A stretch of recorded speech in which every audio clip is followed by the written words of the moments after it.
मैं सुहानी शर्मा सभी को हार्दिक बधाई देते हुए यहाँ उपस्थित सभी जनों का अभिनंदन करती हूँ और भारत भूमि की रक्षा करते हुए शहीद सभी सैनिक भाइयों और शूरवीरों को नमन करती हूँ और अपना भाषण आरंभ करती हूँ। नमन है उन वीरों को जो मातृभूमि पर निश्चित नतमस्तक होते हैं, कुछ अपनी वीरता का परचम नित सेवा कर लहराते हैं, कुछ शहीदी का तमगा अपने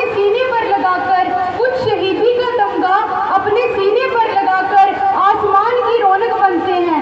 जिन शूरवीरों ने मातृभूमि के खातिर अपने प्राणों की आहुति दी, उनमें सुंदरबनी और सुंदरबनी के आसपास के कई बहादुर वीर शामिल हैं, जिनमें शहीद वेद प्रकाश सूदन वार्ड नंबर 3 सुंदरबनी के रहने वाले थे, शहीद संसार चंद जी वार्ड नंबर 2 सुंदरबनी के रहने वाले थे, संजय कुमार जी बाजावही के रहने वाले थे, सुनील शर्मा जी पैली के रहने वाले थे और शहीद गोपाल दास जी जैसे महान वीर शामिल हैं, जिन्हें मरणोपरांत अपनी बहादुरी के लिए सेना वरिष्ठ पुरस्कार से सम्मानित किया गया है। इनकी वीरता और बलिदान की रक्षा करके देश का हर वासी उन्हें नमन करता है। मैं शुक्रगुजार हूँ उस परमात्मा की कि जिन्होंने मुझे ऐसी धरती पर जन्म दिया जहाँ का हर वासी अपनी मातृभूमि की रक्षा के लिए प्राणों की आहुति देने को तैयार रहता है। नाज है मुझे भारत की बेटी होने का, नाज है मुझे भारत की बेटी होने का, जहाँ रहता है जज्बा और होता है गर्जन। बेड़ियों के नामो निशान करते हैं हमारे वीर दुश्मनों का सामना। डर नहीं होता उन्हें अपनी जवानी खोने का, डर नहीं होता उन्हें अपनी जवानी खोने का। हमारी मातृभूमि की सेवा करने में जो हमारे वीर सिपाही कार्य कर रहे हैं, उनमें कैप्टन स्वर्ण सिंह भी शामिल हैं, जिन्होंने अपनी बहादुरी और निष्ठा से देश की सेवा करते हुए वीर चक्र प्राप्त किया है।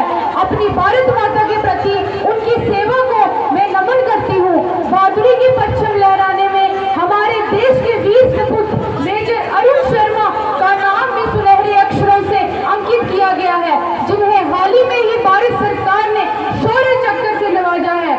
ऐसे कई महान वीरों ने जीवित रहते और मरणोपरांत हमारे देश के क्षेत्र और देश के क्षेत्र का मस्तक ऊंचा किया है। उन वीरों को जो शहीद हो गए हैं हमारी इस पावन धरती की रक्षा में, हम उन्हें श्रद्धांजलि देते हैं। हम खुली हवाओं में सांस ले रहे हैं। नतमस्तक है उन वीरों को जो 24 घंटे हमारी रक्षा कर रहे हैं। उनकी खातिर ही हम सीमाओं में और यहाँ पर सुरक्षित रह रहे हैं। हमारी सुरक्षा बल अपनी जान की कुर्बानी देकर देश की रक्षा करती आ रही है। ऐसे ही जवान पुलिस ऑफिसर का जिक्र सुनहरे अक्षरों में किया जाता है, जिनका नाता सुंदरबनी की पावन धरती से हो रहा है, जिन्हें हमारे देश के लिए सर्वोच्च बलिदान दिया है। उनका नाम शहीद संसार चंद शर्मा है, जिनका जन्म 12 जुलाई 1947 में जम्मू जिले के हिंदू मलाड़ा में हुआ। आखिरकार वह सितंबर 4, 1992 का अभागा दिन था जब वह देश के लिए कुर्बान हो गए। आज हम उन्हें उनके जैसे वीरों को श्रद्धांजलि देते हैं और अंत में मैं अपने विचार कुछ पंक्तियों के साथ अपनी भावनाओं को समेटना चाहूंगी। हम सांस ले रहे हैं इस खुली फिजाओं में और इस आजाद भारत की खुली फिजाओं में तो जरिया आप हैं। हम चल रहे हैं आधी रात को इन सुनसान सड़कों पर तो हौसला आप हैं। अगर भूल हुई मुझसे कोई अपने विचार व्यक्त करने पे तो सजा देने का अधिकार भी आपका है। धन्यवाद। जय हिंद, जय भारत। सुहानी आप एक